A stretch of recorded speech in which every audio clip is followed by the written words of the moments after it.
The only time Simon worked for money was at a food store for a week when he was 16.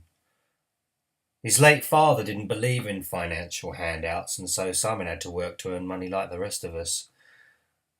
After finishing his 5th day at work, his father fell asleep forever. Simon knew his mother would help him, and she did for the next 41 years. Simon's now 57.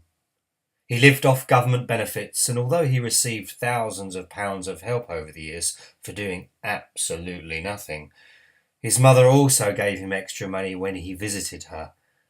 He obviously didn't care for her, but he really needed the top up.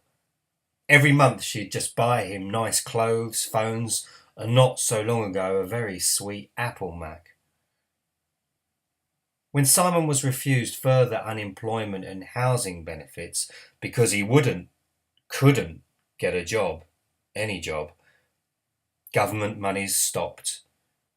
Then he lost his dirty, cat-piss-smelling home and had no other choice but to move in with Mummy in her empty 5-bedroomed house. Mummy was very happy.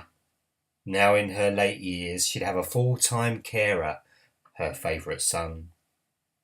Now digging deeper into Simon's life, he had no real friends, only virtual ones. He created a world of fantasy using online social networks. He could use the GarageBand app on his computer and subsequently believed he had talent and connections within the cutthroat world of the music biz. He would tell his mother about his fake music business ventures, and she believed him for real. Simon would also trawl Facebook and send messages to pretty music wannabe girls, many under 18, suggesting they should meet up with him because of his contacts. Thankfully, all the girls he targeted found his profile picture creepy and ignored him. Many female lives would have been damaged forever if Simon agreed to that opportunity to become a teacher years ago. He knew his mother's heart wouldn't pump blood forever inside around her tired, rusty, fragile frame. And when she died, he inherited her whole estate. He was alone in the big house.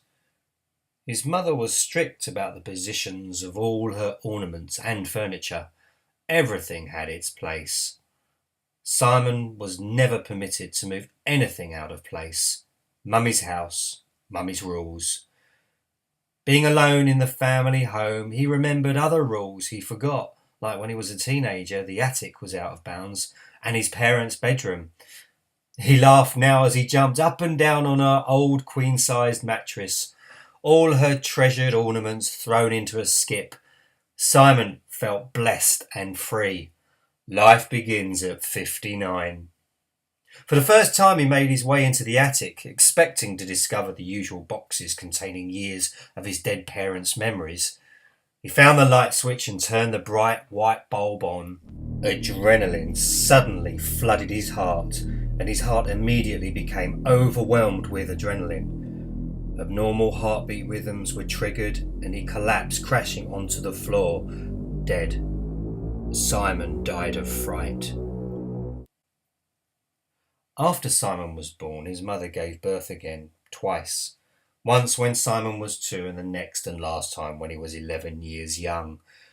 Her dead husband, alive at the time, took the first healthy naked baby boy up into the attic, throwing him with adult force into a large cast iron bath, fracturing his tiny skull. Then 9 years later, the husband did exactly the same with the next tiny baby boy. No food, no warmth. Both babies were left forever in appalling pain to rot. Daddy and Mummy knew they would always prefer their firstborn, so why bother pretending with the younger two? I'm about to show you what Simon saw. What caused him to die of fright. I'll give you one chance to stop my story before I reveal exactly what his eyes looked at. Are you sure you want to see this? I can't be responsible for your involuntary reaction. Okay. When Simon made his way into the forbidden attic, He turned on the light and saw this.